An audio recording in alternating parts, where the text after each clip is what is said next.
డివిజన్లు జోసెఫ్ శాస్త్రి గారి సభ పరిచర్యలో జరిగినటువంటి మరొక గొప్ప కార్యాన్ని మీ ఎదుటికి తీసుకొని రావాలని ప్రభు నేను ప్రేరేపించబడతా ఉన్నాను.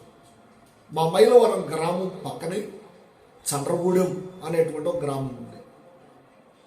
అక్కడ నాగేంద్రమ్మ గారు అనేటువంటి మరొక తల్లిగారు ఆ గ్రామంలో ఉంటూ ఉండేది.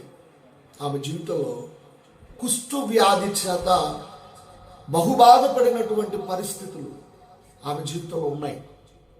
నేటికి ఆమె సజీవంగా ఉంది. ఎవరైనా రాగలిగిన వారు ఉంటే వస్తే ఖచ్చితంగా చూపిస్తాం. ఆమె జీవితంలో కుష్టు వ్యాధి చేత బాధపడుతున్నప్పుడు ఆ దినాల్లో ఏలీ గారని ఒక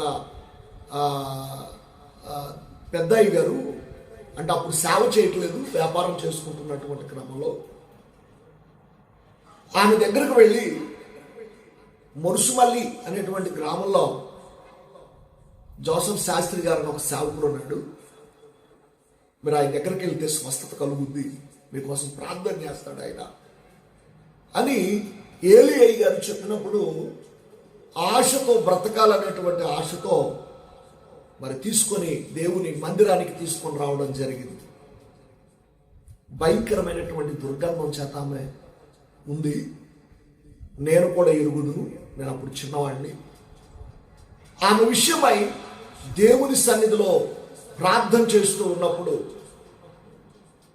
ప్రభువా ఈమెకి స్వస్థత దయచేయి అని అడుగుతున్నప్పుడు ప్రభు ఒక మాట చెప్పారట, నేను కుష్ఠరోగులను ముట్టి బాగు చేశాను కదా, నీవు ఆమెను ముట్టి ఆమె గాయంలో వేలు పెట్టి నూనె రాసి ప్రార్థన చేస్తే నేను స్వస్థత ఇస్తాను అని ప్రభు మాట్లాడినప్పుడు నాన్నగారు ఆమె గాయంలో, ఆ కుష్టు గాయంలో నూనె రాసి ప్రార్థన చేసినప్పుడు దేవుడు ఆమెకు అద్భుతమైనటువంటి స్వస్థతనిచ్చాడు.